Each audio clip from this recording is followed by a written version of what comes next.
Hello friends, today we are going to discuss Pakistan's national security policy that has been launched very recently.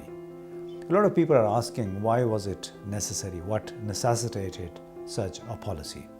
Well, primarily for a very simple reason.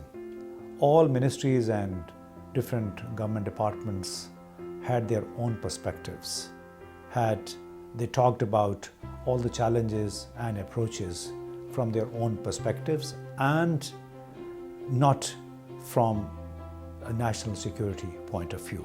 So the national security has for the first time brought all those concerns, strategies and challenges under one umbrella and compressed them into one solid document now known as the National Security Policy.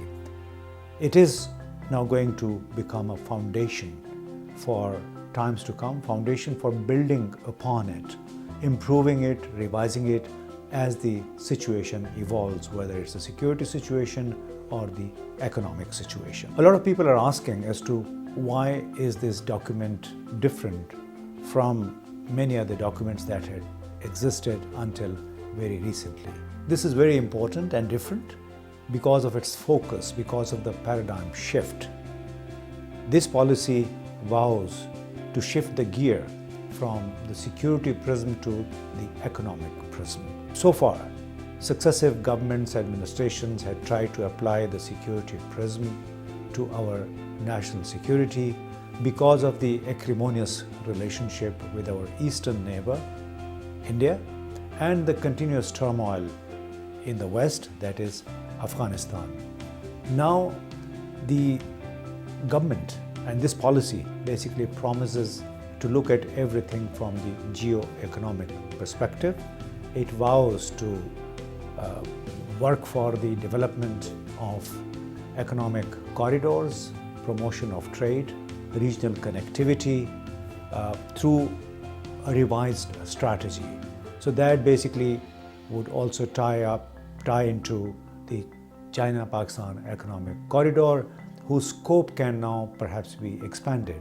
So the China-Pakistan economic corridor under China's Belt and Road Initiative can promise a lot, not only for Pakistan, which is already reaping dividends from this initiative, but also for Afghanistan and the extended neighborhood of Afghanistan, that is Central Asia. Now the question is, are there any challenges for the implementation of the national security policy? Of course, there are many.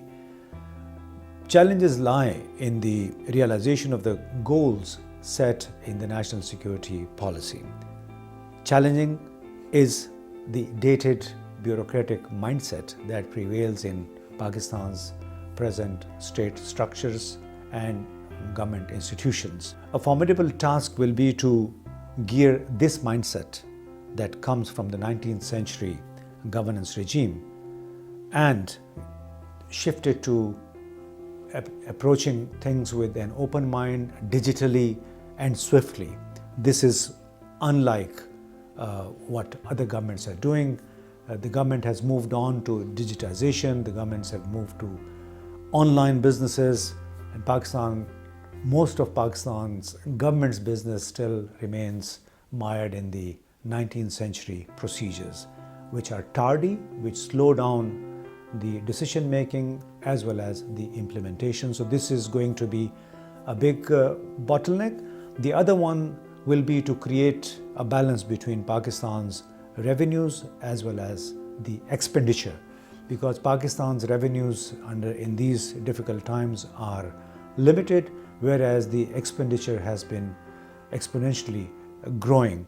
So that will be a big challenge, and this challenge cannot be met until Pakistan's government really changes the public procurement systems, because these systems cost Pakistan's exchequer a lot. The procurement done under the Pakistan Procurement Regulatory Authority regulations cost the national exchequer about 3 times the market price. So anything that is done under the current procurement system is at least 2.5 to 3 times expensive for the people of Pakistan, for the state of Pakistan. So unless this is reversed, whatever numbers we can achieve in the government revenue, it will be very difficult to optimally utilize the available resources as long as the existing procurement system is in place. So the national security policy as a whole is a good step in the right direction, with multiple hurdles on the way of implementation. One would hope that all state institutions join hands to realize the objectives of this national security policy, as well as update it as new challenges emerge.